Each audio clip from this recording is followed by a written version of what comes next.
In 2013 was the hardest year of my life. In February, I lost my wife to divorce. A month later, my father was diagnosed with cancer and we lost him in May. And then to make matters worse, in July, Tropical Storm Chantel hit and destroyed my roof. My roof was leaking really bad.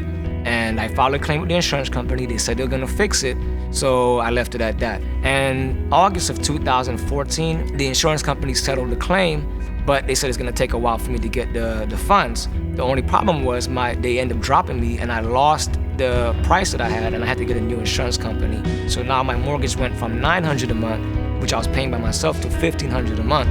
So that was already like the worst thing that could happen at that moment, because now I have a leaking roof that I can't fix without the insurance paying for it.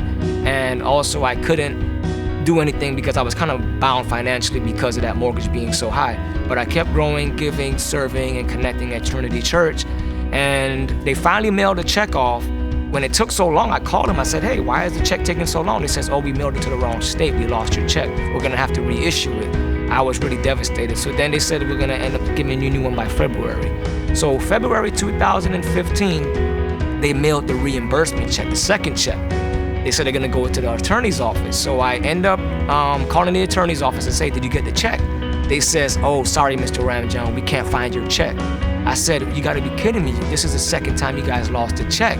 But then what got me really to the turning point of this whole situation was in September when Heart for the House offering came. I made a pledge and I was so financially hurt that I could not make the pledge. And I cried out to God and I said, okay, I can live in disarray, I can live with bugs, I can live with no hot water, I can sleep on the floor. But for me not to be able to give back to the church and the community that really had a lot to do with my transformation, I was really, frustrated. So I fasted for 21 days, and then the last week of the 21-day fast happened to be noon prayer. Pastor Teek said, does anybody want healing? I lowered my pride and I said, you know what? I walked up and I said, I need financial healing. Pastor Linda was actually standing there, so she said, I'll pray for you. So she prayed for me for financial healing, and then the fast ended on October 20th, which is a Monday. Tuesday afternoon, the day after the fast, the lawyer's office called me and said, Mr. Ramjohn, we found your check. It was sitting on the desk of one of our paralegals with the word hold written on it. We don't know why it was written on there or who wrote it, but you can come or we can mail you the check. I said, no, nobody's mailing this check this time. I'm gonna come and pick it up myself. So I went and picked up the check. And on the way back, I'm thanking God and I'm praising God. And I was like, thank you, God, for this check. I know it took so long, but I'm grateful. God spoke to my spirit right away and told me He had the money for me the whole time. That wasn't the biggest miracle. God wasn't concerned too much about rebuilding my house. He was concerned about rebuilding my character. So it all made sense that the reason why God held that check, why the word hold was on there, wasn't for the miracle to be held, was for me to actually receive something that was greater than any financial blessing, was a personal relationship with God and to focus on my true calling.